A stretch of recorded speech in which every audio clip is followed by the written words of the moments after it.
Good morning, students. Today I am going to depict the third lesson, thinking out of the box. Lateral thinking. It means कि लकीर तो हट के सोचना, वखरा सोचना, different सोचना.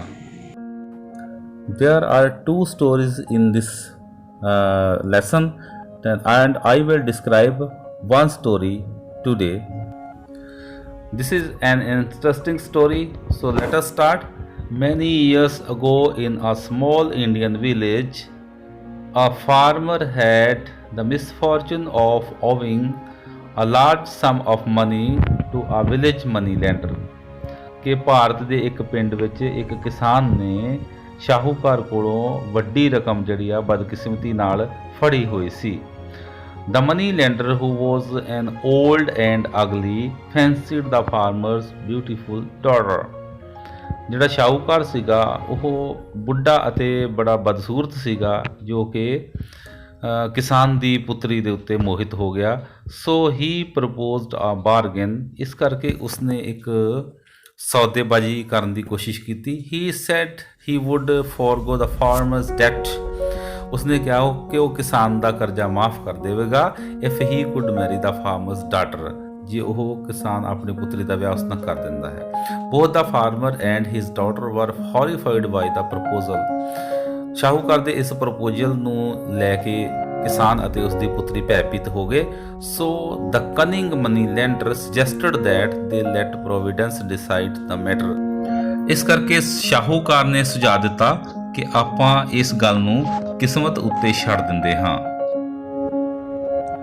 He told them that he would put a black pebble and a white pebble into an empty bag. ਉਸਨੇ ਉਹਨਾਂ ਨੂੰ ਕਿਹਾ ਕਿ ਉਹ ਇੱਕ ਖਾਲੀ ਬੈਗ ਦੇ ਵਿੱਚ ਇੱਕ ਕਾਲਾ ਪੱਥਰ ਅਤੇ ਇੱਕ ਚਿੱਟਾ ਪੱਥਰ ਪਾ ਦੇਵੇਗਾ. Then the girl would have to pick one pebble from the bag.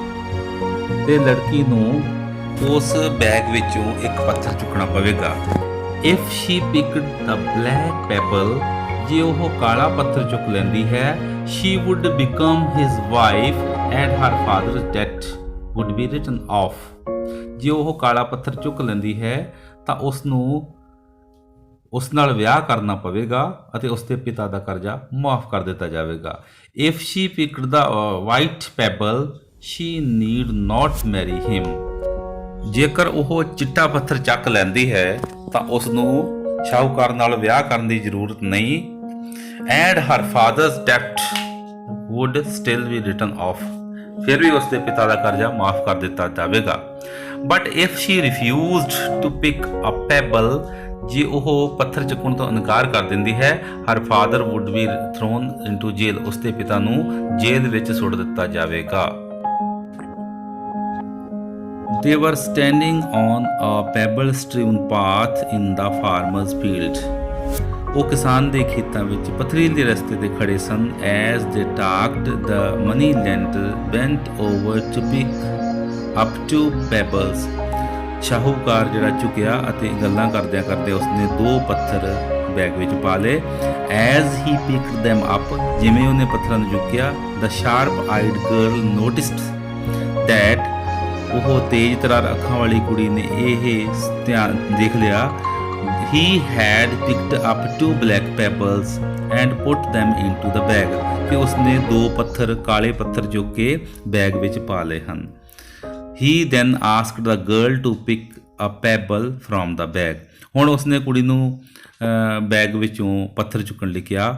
Now imagine you were standing in the field. ਇਹ ਸੋਚੋ ਕਿ ਤੁਸੀਂ ਖੇਤਾਂ ਵਿੱਚ ਖੜੇ ਹੋ.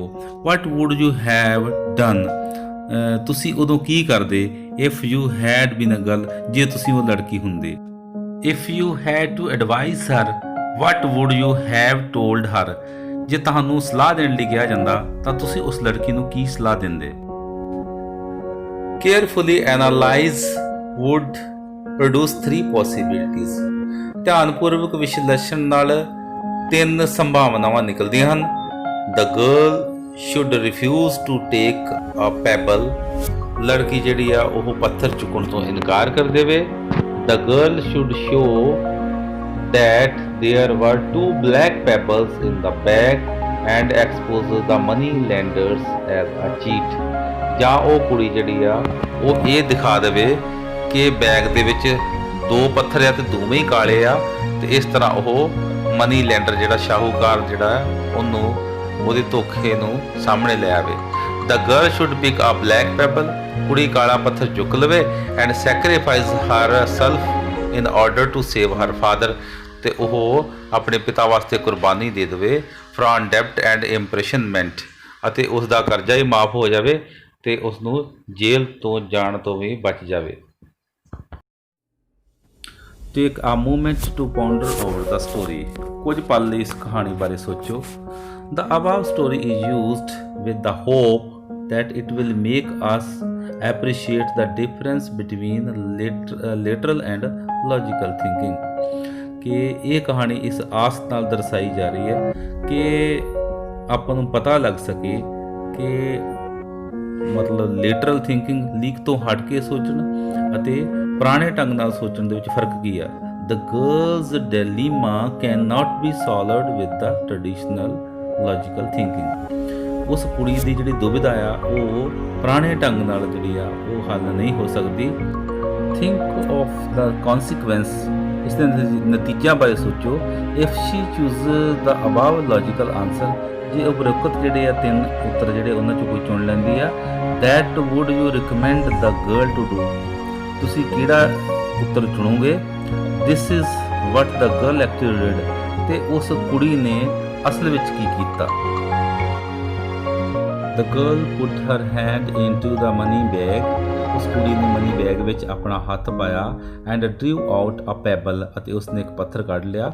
Without looking at it, ਉਸਨੇ ਪੱਥਰ ਵੱਲ ਵੇਖੇ ਬਿਨਾਂ she fumbled, ਉਹ ਥੋੜਾ ਹੜਬੜਾ ਗਈ and let it fall onto the pebble strewn path, ਅਤੇ ਉਸਨੇ ਪੱਥਰ ਨੂੰ ਰਸਤੇ ਦੇ ਉੱਤੇ ਡਿੱਗ ਜਾਣ ਦਿੱਤਾ।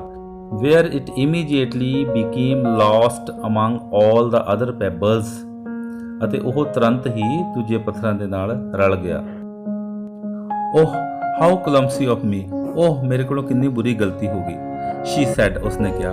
but never mind, ਪਰੰਤੂ ਬੁਰਾ ਨਾ ਮੰਨਣਾ।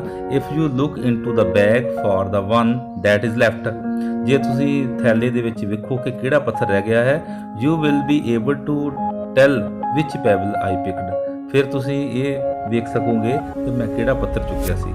Since the remaining pebble is black, ਸੁਭਾਵਿਕ ਹੀ ਸੀਗਾ ਕਿ ਉਸ ਦੇ ਵਿੱਚ ਕਾਲਾ ਪੱਥਰ ਸੀ।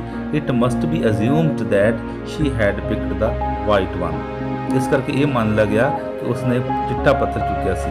And since the money lender dared not admit his dishonesty, ਇਸ ਤਰ੍ਹਾਂ ਸ਼ਾਹੂਕਾਰ ਨੂੰ ਵੀ ਆਪਣੀ ਬੇਈਮਾਨੀ ਕਰਨ ਦਾ ਮੌਕਾ ਨਾ ਮਿਲ ਸਕਿਆ।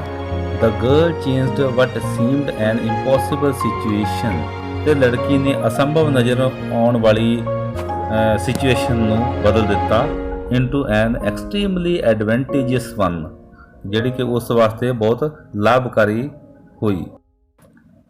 What does this story teach us? ਇਹ ਕਹਾਣੀ ਸਾਨੂੰ ਕੀ ਸਿੱਖਿਆ ਦਿੰਦੀ ਹੈ। It is that the most complex problem do have a solution, ਇਹ ਕਿ ਹਰ ਇੱਕ ਗੁੰਝਲਦਾਰ ਸਮੱਸਿਆ ਦਾ ਹੱਲ ਹੁੰਦਾ ਹੈ। It is only that we don't attempt to think in the direction, ਆਪਾਂ ਇਸ ਵਿਸ਼ੇ ਬਾਰੇ ਜਿਹੜਾ ਸੋਚਣ ਦੀ ਕੋਸ਼ਿਸ਼ ਹੀ ਨਹੀਂ ਕਰਦੇ। It teaches us to think out of the box or think literally, ਇਹ ਸਾਨੂੰ ਇਹ ਸਿੱਖਿਆ ਦਿੰਦੀ ਹੈ ਕਿ ਸਾਨੂੰ ਲਕੀਰ ਤੋਂ ਹਟ ਕੇ ਸੋਚਣਾ ਚਾਹੀਦਾ, ਸਾਨੂੰ ਕੁਝ ਵੱਖਰਾ ਸੋਚਣਾ ਚਾਹੀਦਾ, ਤਾਂ ਅਸੀਂ ਇਹੋ ਜਿਹੀਆਂ ਸਮੱਸਿਆਵਾਂ ਜਿਹੜੀਆਂ ਉਹਨਾਂ ਦਾ ਹੱਲ ਕਰ ਸਕਦੇ।